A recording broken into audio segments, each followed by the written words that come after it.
high-level Israeli security source confirms the rebel claims that the Assad regime used a non-lethal chemical weapon late last month on the outskirts of Damascus. Crisis reignited in Ukraine. Pro-Russian activists seized government buildings in the eastern city of Donetsk and urged Russian President Vladimir Putin to send his forces there. 20 years after the Rwandan genocide, in ceremonies across the country, survivors commemorate the 800,000 people killed in just 100 days.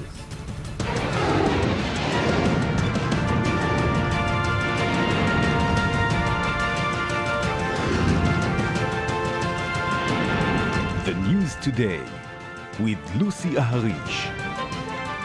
The Assad regime used a non-lethal chemical weapon on March 27 on the outskirts of Damascus. This, according to a senior Israeli security source. The defense source is reported to have confirmed claims made by Syrian rebels and doctors last month that a substance was used on rebel fighters in Harasta, an outlying region of the Syrian capital. And the chemical that was used neutralizes but does not kill. Rebel forces claim a second alleged use of chemical weapons by the Assad regime is occurred in the same area within days of the first attack. And to understand more about this, with me in the studio is Amir Oren, defense and government analyst of Haaretz daily newspaper. Good evening. Good evening, Lucy. So who, when, and how? April 7th is a very famous date in the Arab-Israeli conflict, and especially Syrian-Israeli conflict, because in 1967, this was the date when Israeli fighter planes shot down 6 Syrian fighters, thereby precipitating the run towards the Six-Day War. And today, again, a senior Israeli defense official, namely Defense Minister Moshe Bogi Ya'alon, briefing defense correspondents on the eve of the Jewish fast of Passover, told them several facts, some of them for retribution, and some of them under the thinly veiled guise of a senior defense official. So it's a safe assumption that the senior defense official and the defense minister are one and the same.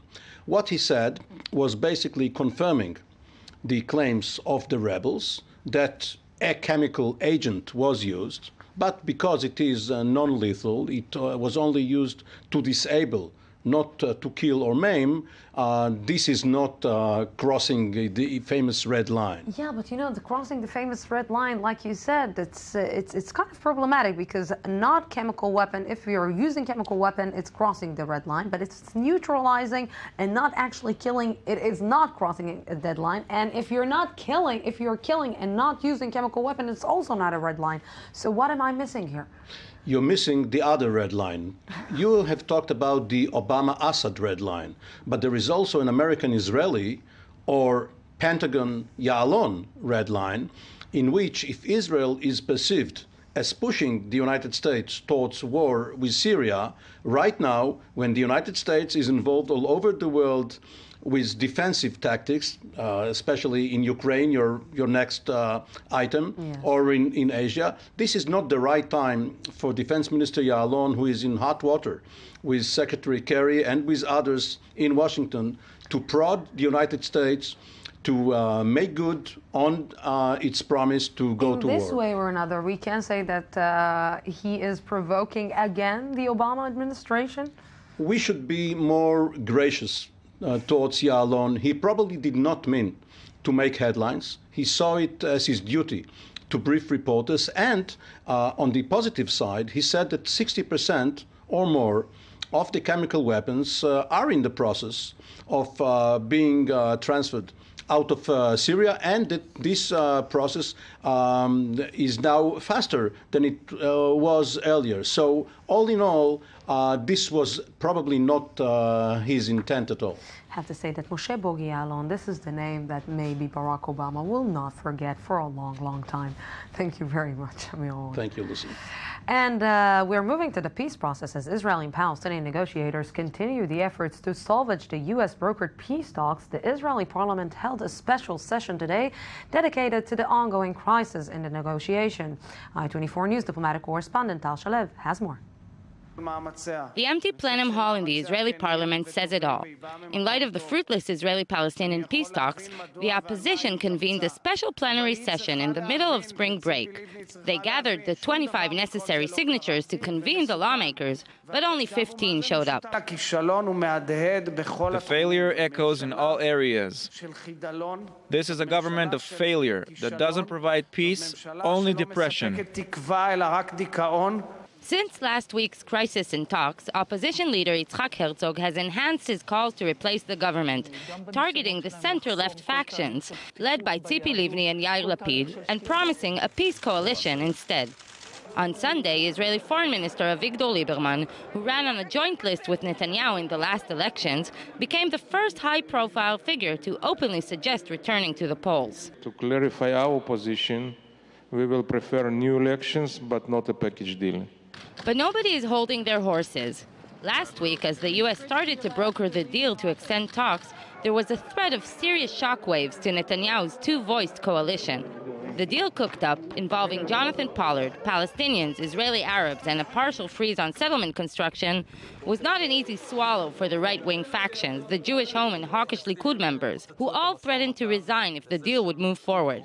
But then the crisis broke, and Netanyahu was saved from the clash. While the potential collapse of talks pleases the right, on the other side of the cabinet table, chief negotiator Tzipi Livni, that ran her election campaign on talks with the Palestinians, is facing internal pressure to leave the government if talks fall apart. There is a price for the Jewish Home's presence in the coalition. I didn't choose them, I didn't want them there, and they cause constant damages, but I will continue to fight them from inside the government. At this point, the future of the talks is still unclear, and it seems that Netanyahu's two-voiced government remains stable. But to get out of the crisis, Netanyahu might be forced to make concessions, and then the countdown for political change will begin. See the American angle. With me now is the investigative journalist Martin Hale. Good evening, Martin. Good evening. How are you? All good. So, Martin, let's understand. What is the stance today in the U.S. media towards the involvement in the peace negotiations? Because here in Israel, we don't understand how, until now, John Kerry didn't say enough is enough. Well, basically, that's what they're saying right now. They're saying, you know, the Palestinian-Israeli conflict has become really a regional conflict. It's between two warring tribes in one land that's really not having a big effect. And there are really big issues like a crisis in the Ukraine, like China maybe trying to establish a greater hegemony in the East. And maybe John Kerry should be spending his time dealing with those crises where he can make some impact instead of wasting his time in the Middle East. So there is an issue, there is a growing call here that enough is enough. So, Martin, does the stance to continue with the mediator efforts have any support within the Obama administration? I believe that John Kerry himself doesn't want to quit so fast, but I think that what's going to happen is they're going to turn to Israel and to the Palestinians and say, look, guys, if you don't want it, we can't make you do it more than you want to do. So why don't you think about it and give us a call? I think that's the stance that we're going to see, because really the issues of what's happening in Ukraine right now and in China are making much bigger impacts here rather than what's going on in the West Bank and Jerusalem. You know, Martin, for the last few days, we heard Secretary of State John Kerry blaming both sides. But, you know, after some, let's say, after years, if we will look at it in the future, probably will eventually there will be pointing fingers at one side more than the other. Are people already talking about who's the one to blame more than the other side? Well, I think that will depend on who's in power at the time that they start to point the finger and if we're near an election here or not. If we're approaching either the midterm elections now in the Congress or the presidential elections in 2016, no one will want to point a finger so fast at Israel. They don't want to create an issue like that. If it drags on to a next administration and it's a Republican administration, I think they'll be pointing fingers more at the Palestinians. Right now, I don't think it's so much an issue of pointing fingers as like people saying, look, we've had it. Let them decide they really want to talk about it, and then we'll see where we're going. Yes, Martin Hale, thank you very much for this. Hezbollah leader Hassan Nasrallah is claiming that his organization was responsible for last month's bombing along the Israeli-Syrian border that targeted Israeli Defense Force troops on patrol. 4 soldiers were wounded in the March attack when a bomb detonated close to their jeep. Nasrallah said the action was in revenge for Israeli attacks near the Lebanese-Syrian border a week prior and was to deter Israel from further action in the area. The crisis in Ukraine reignited today after pro-Russian protesters took over a central government building of Donetsk. They took it also called for an independent republic in the eastern city of Ukraine. I-24 News reporter Oli Shapira has more. More than 500 kilometers separate Crimea from the city of Donetsk. But today the distance seems shorter than ever as Russian supporters stormed the regional government building in the city and declared Donetsk a republic. We are addressing you, Vladimir Putin, as our last hope for our future and for the future of our children. Only in Russia we see our last remaining defender of our culture, of the Russian world. Only a peacekeeping force of the Russian army will be able to send a convincing message to the Kiev militias which came to power by the means of weapons and blood. Donetsk, located in the eastern district of Ukraine, is considered a pro-Russian stronghold. Over the last few weeks, Russian forces approached the city after taking over the Crimean Peninsula. Now, following the annexation of Crimea, Ukrainians are worried about a further escalation in the region.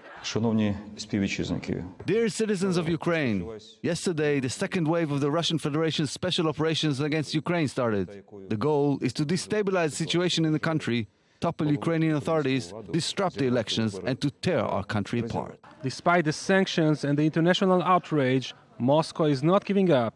Russian President Vladimir Putin added more fuel to the fire today, comparing Ukrainian non-government organizations to some of the worst regimes of mankind.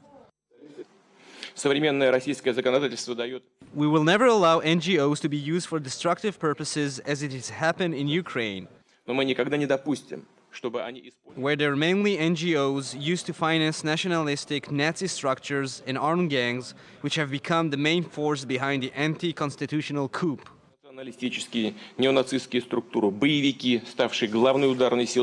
Now with Donetsk about to fall into the Russian hands, many are concerned that this snowball may roll all the way to Kiev.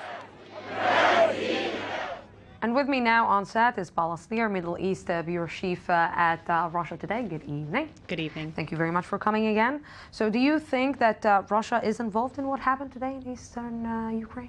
No, I certainly don't think Russia's behind it. I mean, if you look at the Kremlin itself, it's quite split. You have some Russian lawmakers who, of course, are supporting that you have cities and regions in eastern Ukraine like Donetsk that ultimately become part of Russia, the same as what we saw in Crimea. They have ideological reasons, political reasons, economic reasons for wanting that. But there is just as large a camp in the Kremlin who actually doesn't want to see eastern Ukraine becoming part of Russia. They're sitting on the fence. They're waiting to see what happens. And I would say that the Russian president, Vladimir Putin, is in that camp. He said before that he respects the territorial integrity of Ukraine, and the thinking is that he will only respond if indeed he's called on by the majority of the region to do so. And that call hasn't come out. The call has come out by people saying that they want Russia to protect them. The call has come out that they want to have this referendum before the 11th of May. But there hasn't been this overwhelming numbers. I mean, you have about 10,000 on Russian Facebook, but I think the Russian president, before he makes any kind of moves, will want to see that number grow. Paula, what is happening here exactly? Because it seems that some powers are actually working underneath the table and some things are not very clear. It hasn't been clear from the beginning. I mean, the Russians have been accusing Europe from pulling the strings from behind the scenes. Europe has been accusing the Russians of pulling the strings from behind the scene. The reality on the ground is, when we sat here a couple of days ago and we spoke about Crimea becoming part of Russia, the big question on everyone's mind was, would the Donetsk region be next? And the thinking is, I can tell you from when I was there, that every day you have people from the Russian-speaking population there, which numbers around 48 to 49%. It is the majority in the region, going to places, the local Lenin Square, signing referendums that they want to join with Russia. Who is behind that? There probably are powers behind that, but that is also open to speculation. At the same time, there's a very real desire among amongst those people to actually be part of Russia. When you talk to them, it was the same kind of sentiment that was coming out of Crimea, people saying that they want to join with Russia. So whether or not it's being stoked from behind, it's certainly meeting a very receptive audience on the ground. The question, of course, is will Eastern Ukraine be met? What the song is saying. First they got Crimea, now they got Donetsk. Thank you very much, Paula Sneer, for this. Search teams may be closer to finding missing Malaysian airline plane after it was concluded that underwater pings detected by an Australian Navy ship in the South Indian Ocean are consistent with the sounds emitted from aircraft black boxes. An Australian official said today that this discovery is the most promising lead in the month-long search for the vanished jet, although the head of a joint agency leading the search said it could take days to connect the sounds to Flight 370. And now, let's take a look inside Israel.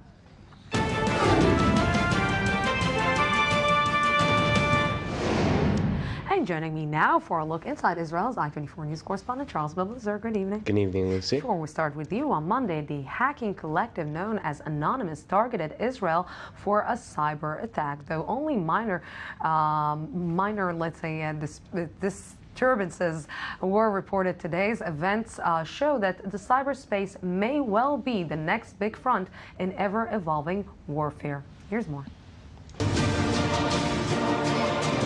On April 7, 2014, we call upon our brothers and sisters to hack the Israeli cyberspace by any means necessary. And so it was on Monday that the so-called hacktivist group, codenamed Anonymous, launched a cyber attack on Israel. But it was to no avail, according to Israeli intelligence officials, who spoke of only minor slowdowns to dozens of government sites.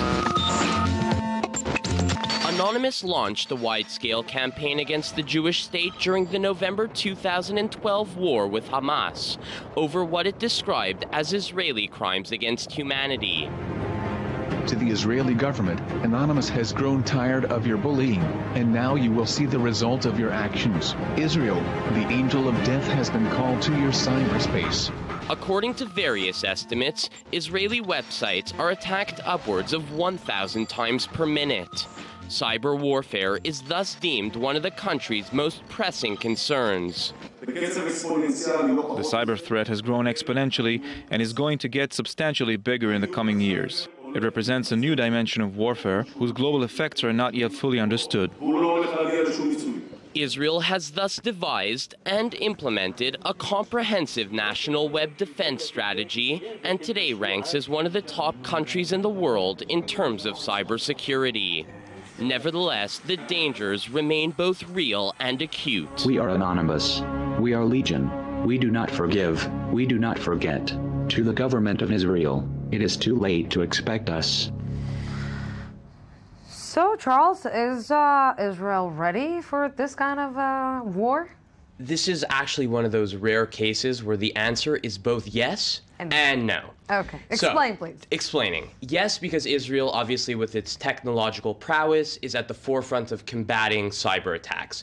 And it is better prepared than the vast majority of countries out there. So you saw today it largely thwarted the concerted cyber attack by Anonymous. The Shin Bet had set up a special operations center, and various concrete steps were taken in advance in anticipation of the attack. So based on the very little damage that was actually incurred, you see that Israel is prepared for the attacks. Mm-hmm. At the same time, though, the answer is no.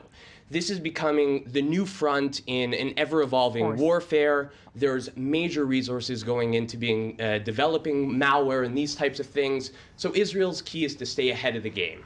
Let's see if Israelis are worried. I would like to. Let's see that. Please. It is definitely a threat because there is a lot of confidential information I'm sure the Israeli government doesn't want out. I imagine that there is an institute that does take care of those things. Under some circumstances, it can present an international threat, but it's not something I'm afraid of. Of course, it depends on what kind of programs are going to get inside. If it will be the government and the security, it will be terrible. But if it will be on the Facebook and the Skype and stuff like that, If it's not on the ground, it's not real, it seems, for Israelis. Apparently not. Charles Biblizer, Thanks, you're a Lucy. military correspondent. You know better than that. Thank you very much for this. And we're going out for a small break, 2 minutes break, and then we will be back with your comments on the daily question. Don't go anywhere. 2 minutes and I'll be back.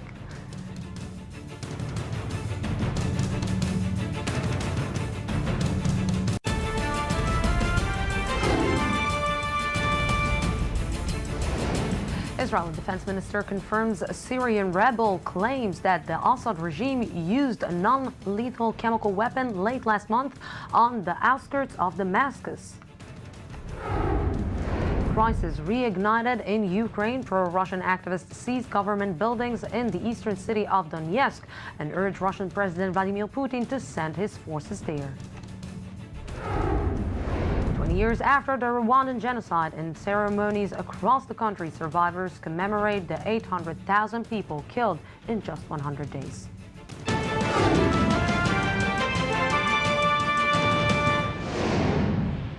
Edward Snowden is set to receive the Rittenhour Prize for the truth-telling, an award created for an heroic act of exposing massacres in the Vietnam War. Since the NSA whistleblower burst into the headlines, both the public and the world governments have fiercely debated whether he is in fact a hero or a criminal. On today's Daily Question, we ask you, is Snowden a hero? And joining me right now is I-24 News editor Noreen Zanger, who Good evening, Lucy. is welcomed every night here. And as well, we will have with us Pavel. We don't have him yet. Okay, we don't have him yet, but he will be. And he always has afterwards. a lot to say. Dr. Todd Pavel will join us after via Skype. But let's see the polls. Is he a hero? Well, our polls showed most people actually say no. A full-on 62% said no, he is not a hero, and 26% yes. This is the question. First there was Julian Assange and Bradley Manning on WikiLeaks, then it was Snowden. Divided, our viewers were divided, hero or criminal. The U.S. government is clear. They say it's the biggest theft in history. 1.7 million documents this guy downloaded. What do we expect from the United States, actually, to say? Yes, but it's arisen a lot of anger around the world, especially with spying on leaders and so on. So let's take a look at the people who actually said he was a hero, because we have this whole group who says he's a sort of freedom fighter against government evils. So the general argument around him is stopping Big Brother. Exposing the U.S. government. Mia Richards, for example, said, "We need so many more Snowdens to expose all the secrets that the governments are keeping from us. Big Brother is no longer a book." And it's true when you see a few of these, and then you imagine he has a million more documents to reveal. You can't help but wonder what else. But what Mia else is knows there? that when she's answering on Facebook and when she's using Google, Our viewers do. In any case, we heard a lot about the government that. is We'll definitely get monitoring to that. also this. Absolutely. That privacy issue is something that comes up a lot and something that other people commented on. First, let's go to the other people who support Snowden, who's saying, Marsha, for example, in Johannesburg, he's a hero for defying his government to unveil its nefarious and illegal acts. And let's skip to John Demas, who said, hero, I'm all for national security. He has a more kind of in-between stance. All for national security, but we're talking millions of phone and email records of Americans around the world. There's a difference between smart spying and invasive data collection. It's an important nuance. He does have a point. Let's see if our analyst for tonight, Dr. Todd Pavel, founder of the Middle East EasternNet.com. Good evening. Hello, good evening. So, can we declare him a hero or a criminal? Well, definitely he is a hero, but the question is whether he's the good guy or the bad guy. I might say that it brings us back to the question, who owns the data, who owns the information in the internet, whether it's us, the people, the end user of the information, the end user of those websites, social media, search engine, and so on, or whether it's Google, Facebook, NSA, governmental institution, and so on. So I think those leaks and breaches bring us back to the basic question, who owns the data, what is privacy today, what is censorship today, and I think it was not just the beginning of this debate, who owns the information in this digital age. Dr. Pavel, don't you think that there are some things that maybe we better don't know about what is happening in the government? Yes, of course. A lot of documents that leaked in the leaks of Bradley Manning in the past and now Snowden bring us a new dimension and revealed all those secret activity of governments, military institutions, and so on that were not supposed to be shared with the public and remain secret. And this situation brings us back to, once again, who own it? Yes, whether definitely. it's us or should it be keeping secret forever? Yes, and maybe there are some things that should be kept forever. Dr. Tal Pavel, thank you very much for this. That's a very important point, I think. Who owns the data? And for users to know all the stuff that they're putting on the internet, like you mentioned, this Facebook issue. Let's jump to one of our many viewers who had something to say about that issue. Anna, who answered from Washington, D.C. She said, why the uproar about privacy when every 12-year-old is posting photos and their personal details all over the internet? Can't have it both ways. Face it, privacy is over.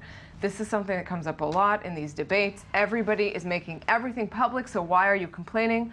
But to play the devil's advocate, I think there is probably a difference between users choosing to put a certain bit of information online and the government taking a whole range of very private information, from emails to phone calls. Yeah, but if some of the information, who owns the information, of course it's the main question, but if some of the information that the government has will leak outside and will get to the wrong hands, we don't want to know what Edward could Snowden happen. and Julian Assange have shown that that's a high possibility. Let's switch over to the other side, to those who said he is a criminal, and that's for sure. So Komina said in Togo, no, you don't become a hero for publishing strategic information on the security of your country. It's simple treason. Since most world powers spy, another important point to bring up, the U.S. is certainly not the only country spying on others. And we had a range of others, Danny Jacobs, Carmen in Malawi, all talking about treason. I think he's nothing but a coward. Instead of fighting the system from the inside, he decided to escape to Russia and give delicate info to enemies. May or may not be true, but in any case, has a point.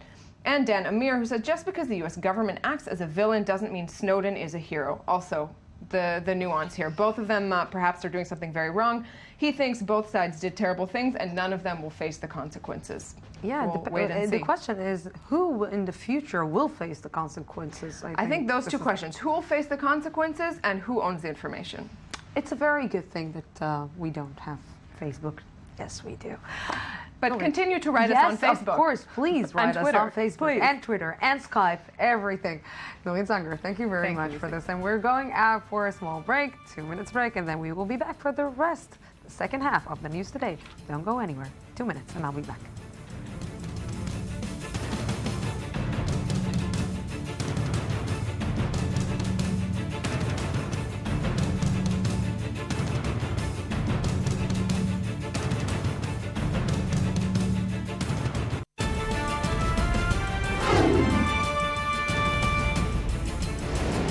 Israel Defense Minister confirmed Syrian rebel claims that the Assad regime used a non-lethal chemical weapon late last month on the outskirts of Damascus.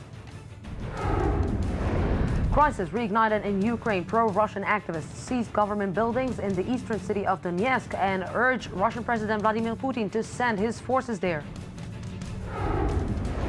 20 years after the Rwandan genocide, in ceremonies across the country, survivors commemorate the 800,000 people killed in just 100 days.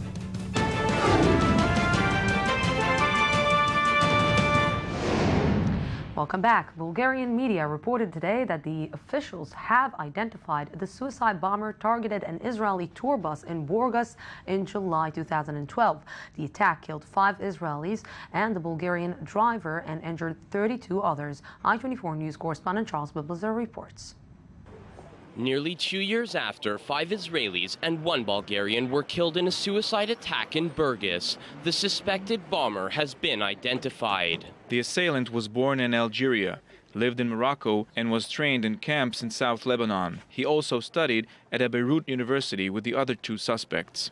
Bulgarian officials had previously named Meliad Farah and Hassan El Haj Hassan as suspected accomplices, both of whom are believed to be hiding in Lebanon. That the actual bomber received training in territory controlled by Hezbollah lends further credence to allegations that the Shiite group masterminded the attack. Last week, Bulgarian Chief Prosecutor Sotir Tsatsarov announced that new information on the bomber would likely extend the investigation, which was originally set to be completed by the end of this month. The European Union designated Hezbollah's military wing as a terror group last July, following revelations of its possible involvement in the Burgas attack. Continue with Israel 1 week after his conviction for taking bribes. Former Israeli Prime Minister Ehud Olmert returned to the fraud division in Israeli police headquarters today to face questions in an investigation into alleged obstruction of justice. The accusations relate to the same corruption affair and come in the wake of testimony by his former bureau chief Shula Zaken, who handed allegedly incriminating recordings over to police as part of a plea bargain. Rwanda today marked the 20th anniversary of the genocide that resulted in the deaths of at least 800,000 Tutsis and moderate Hutus. I-24 News reporter Roni Ben-Bassat brings us scenes from the commemoration ceremony and takes a look 20 years back in time to the events of 100 days in 1994. 20 years have passed since the Rwandan genocide, and on Monday, the country began an official week of mourning. Survivors and dignitaries from around the world gathered at a special ceremony to commemorate the massacres that left hundreds of thousands dead. President Paul Kagame lit a torch with the flame of remembrance, which has been carried across the country for the past 3 months, touring towns and villages across the small Central African nation. The flame will burn for 100 days, the length of time the genocide lasted. We have pursued justice and reconciliation as best we could, but it does not restore what we lost. The killing spree began on April 6, 1994, after Hutu President Juvenal Habyarimana was killed when his plane was shot down over the Rwandan capital. Habyarimana's presidential guard suspected the Tutsis were involved in taking down the plane and unleashed a campaign of terror against them. At least 800,000 people, most of them ethnic Tutsis, were murdered by the Hutu extremists, many of them slaughtered to death by machetes. Moderate Hutus were also caught in the wave of violence. Hundreds of thousands of Rwandans were left displaced in refugee camps in neighboring countries. The camps quickly swelled to small cities where health conditions were poor, causing many to die of cholera outbreaks. The killing ended in July when the Rwandan Patriotic Front, a Tutsi-led rebel movement, marched into Kigali and seized control of the country. Rwanda later tried some 2 million suspects in controversial community courts, and it is estimated that 65% of them were convicted. Monday's events were also marked by controversy after France, an ally of the Hutu government prior to the genocide, announced on Saturday it will not attend the ceremony, following accusations of its involvement in the massacre. The arguments are well known, and I believe that we have been right to keep our distance from the regime by not sending a minister. It may have been 20 years, but for survivors at the ceremony, it seems as if it was yesterday. They will never be able to shake off the memory, and at least for one day, the rest of the world remembers as well. Now to economy.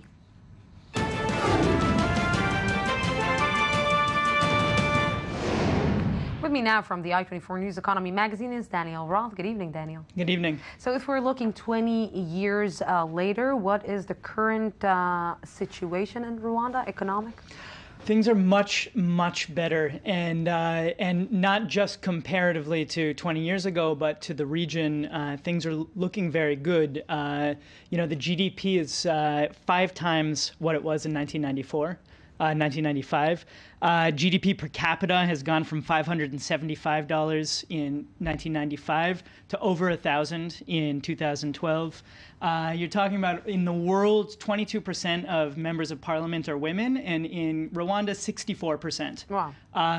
The population is very, very young, and they just opened their first stock exchange in Kigali, and things are looking like they're progressing well. So if we're looking again, of course, at the economy perspective, what is the economy based on today? So, like I said, the capital, Kigali, is very, very modern, and it's heralded as this modern emerald in the world. But 90% of the population doesn't live in urban centers. 90% of the population is working in agricultural, coffee, tea, mining, things like this. And so that's really the center of their economy. Back to Mother Nature, basically. Right. So what if we want to look 20 years from now? What should we expect?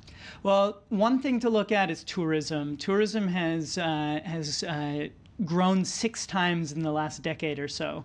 So tourism is going to be a huge area, but also urbanization is moving along there, and you're seeing an economy that is predominantly agricultural and rural, that is urbanizing and looking towards other areas outside of the agricultural world. So you said that you will find a lot of young people. These young people are staying in Rwanda. They're not going outside and maybe looking for a better future, better economic future outside of Rwanda? Well, so economically speaking, there's a lot of public money going into the system, into water, roads, infrastructure, and the service industry is getting a huge boost in Rwanda. So there's lots of work for young people is what it looks like. At the same time, people talk about political repression and lack of freedom of speech and sort of more political issues than economic issues. So the question really with Rwanda is, can the political sphere catch up to the economic sphere? Yes. Daniel Roth, thank you very much for this. Thanks. Hungary's election results show a growing support for the far right. Incumbent Prime Minister Viktor Orban secured another term in office as the extreme right Jobbik party continued to make gains. I24 News correspondent Shahal Peled has the story.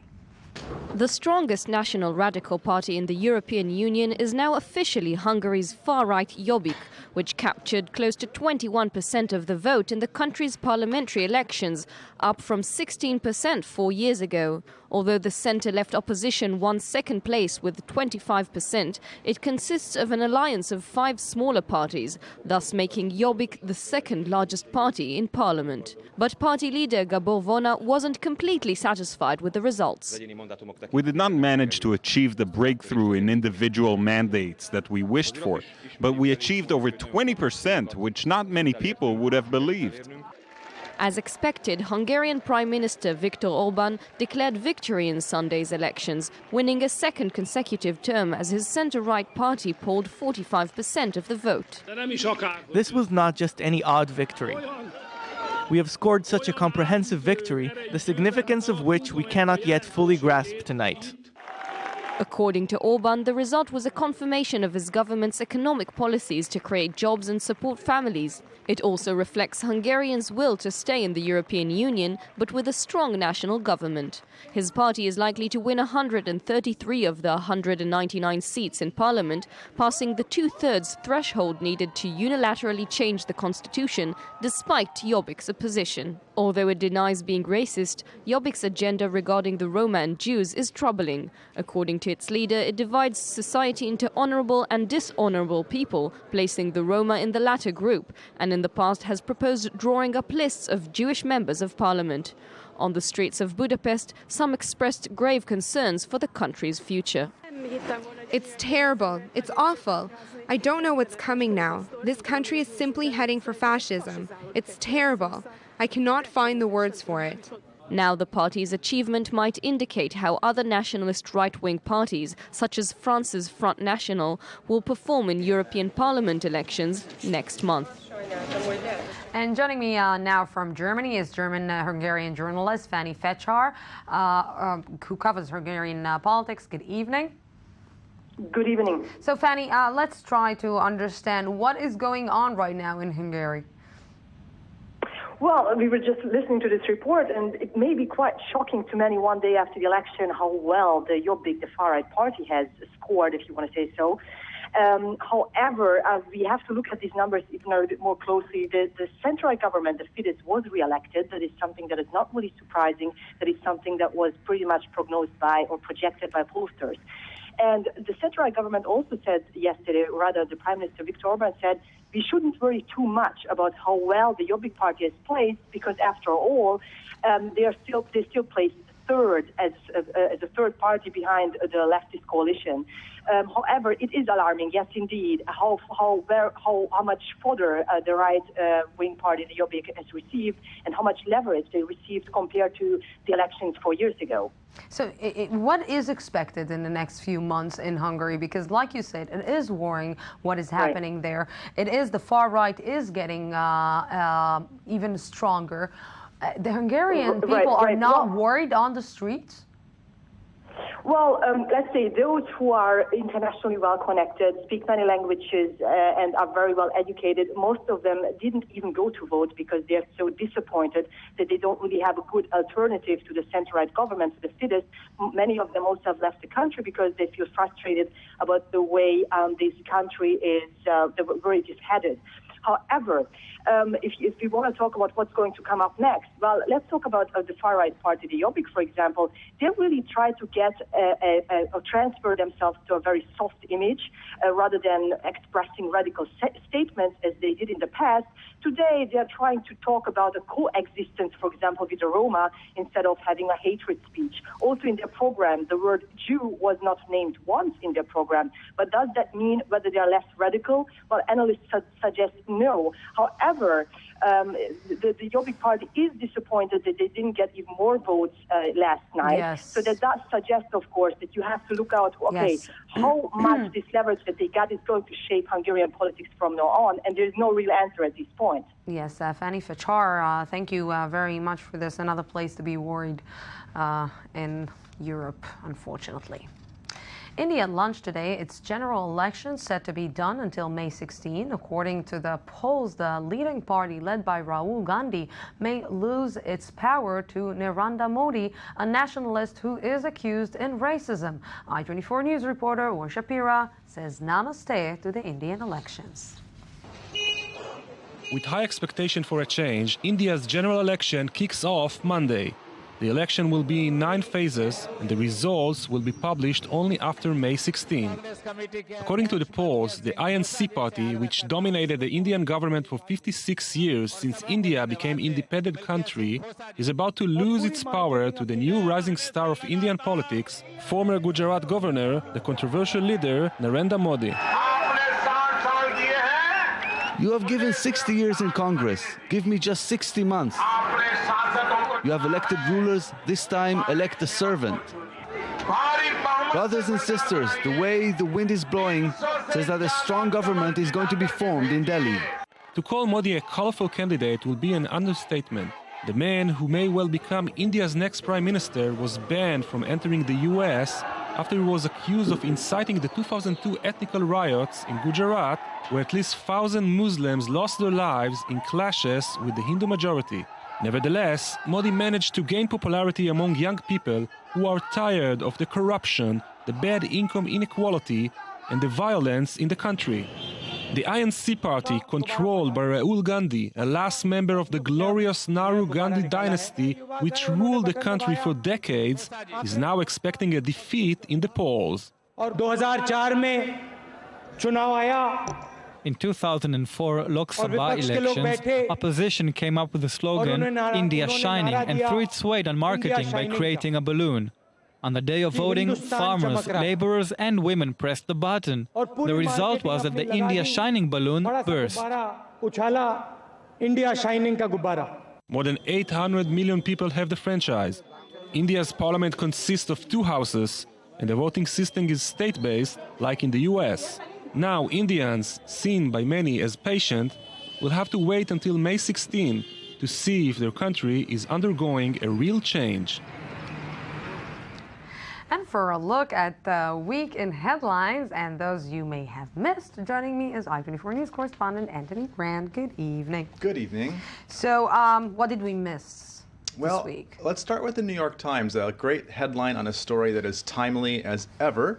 I'll just read it to you quickly. I'm smiling because it's the peace process. Yeah, the peace process in we which didn't speak about it for a long time. We could speak about that for a while, and they kind of look at this from it's an analytical piece, a peace process in which process has come to outweigh peace. So of course, as the lull and all of that in the so-called moribund peace process, people are parsing it in all sorts of different ways. The New York Times is no exception, trying to figure out what in tarnation is going on. Or trying to find a new angle to speak about the ongoing peace process between the Israelis and the Palestinians. Trying to pull some nuggets of insight out of the whole process. Yes. You could even take an artistic look at it if you were, say, George Bush, former president, who has made some waves with some artwork. You know, I didn't miss that. This has been going around, but I think it's fascinating. Portraits of a presidency. It's going to be on display at the Presidential Library in his name, in his honor, in Dallas quite soon. Yes, he did Putin, his father, himself. Even his dog. Oh, I missed the dog. Yeah, even his dog.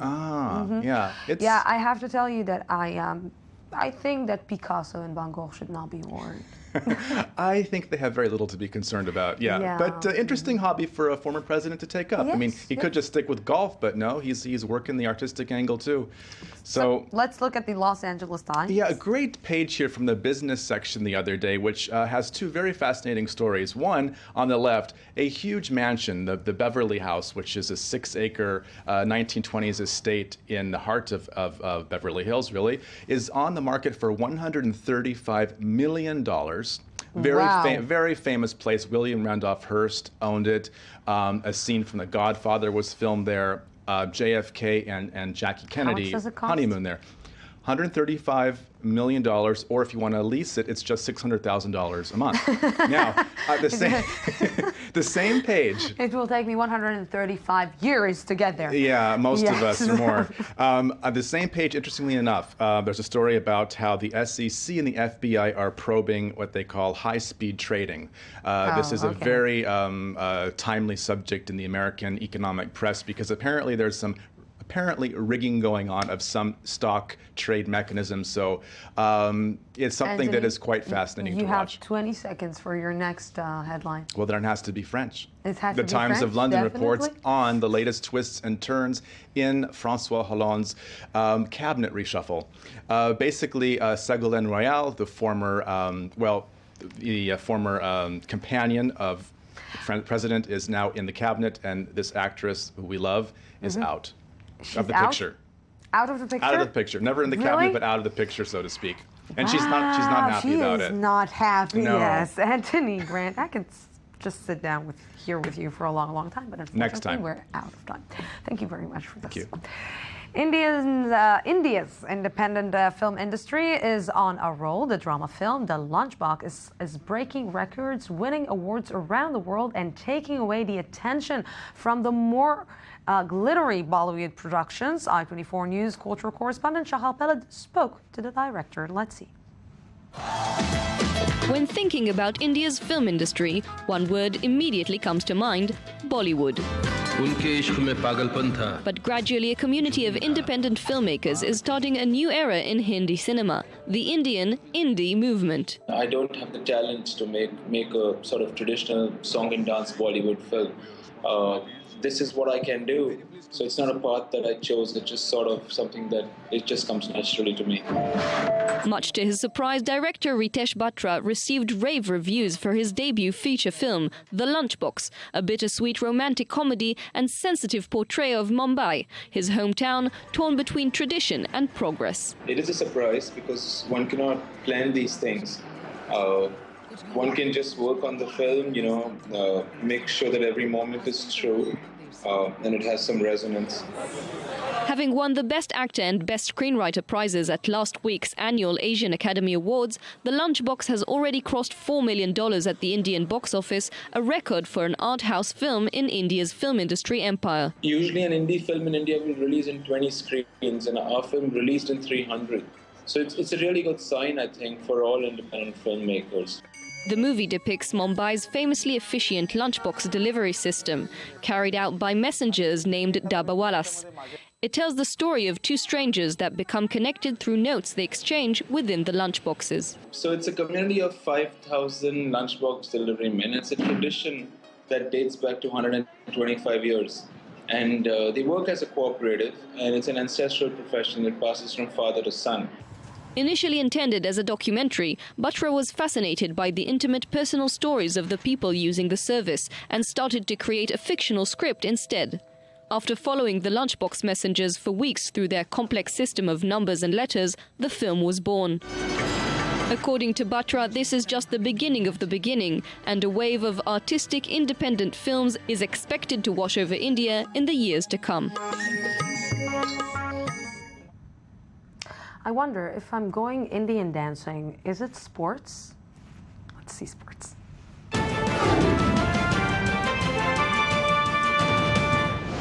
And now with me for real sports, not Indian dancing, is host of the I-24 News Sports Weekend magazine, Roth. I don't think I'd do that well at Indian sport dancing either. I don't think so. But we can try. You know? We can definitely try. Oscar Pistorius is on trial. The trial everyone's been paying attention to the past couple weeks. And what's really new today is the fact that Oscar Pistorius himself took the stand, and it really let us see what is going on in his mind and what's been going on with him the past couple weeks. And you see him crying. He broke down on the stand again, and became very emotional. Yes, and so we're seeing this new side of the Paralympian, and he paused a lot. He was trembling while he spoke, and he actually looked straight into Riva Steenkamp's family and apologized. Said he thinks about them every day and prays for them, and we got a sense of what's been going on with him in the past 14 months, I believe it's been, that he's on a whole list of drugs and medications and can't sleep because he has night terrors, and we're now seeing what the defense is trying to do here. And it is a very interesting, of course, story, and will be developed in the next 2 days, but if we want to look on the next subject, and you have only 20 seconds. Yes, well, the Marathon des Sables kicked off yesterday. It's 251 kilometers through the Moroccan desert, and it takes 6 days. They camp out in the wilderness. They have a backpack full of food, and that's all they have for the 6 days. Absolutely incredible what they did on this second day today and what they're going to continue doing for another 4 days. It's very boring to run in the desert. And yet 1,000 people are doing it. Yes. Absolutely. Thank you very much for this. Thank you. We're going out for a small break, 4 minutes break, and then we will be back for the Daily Debate. Don't go anywhere.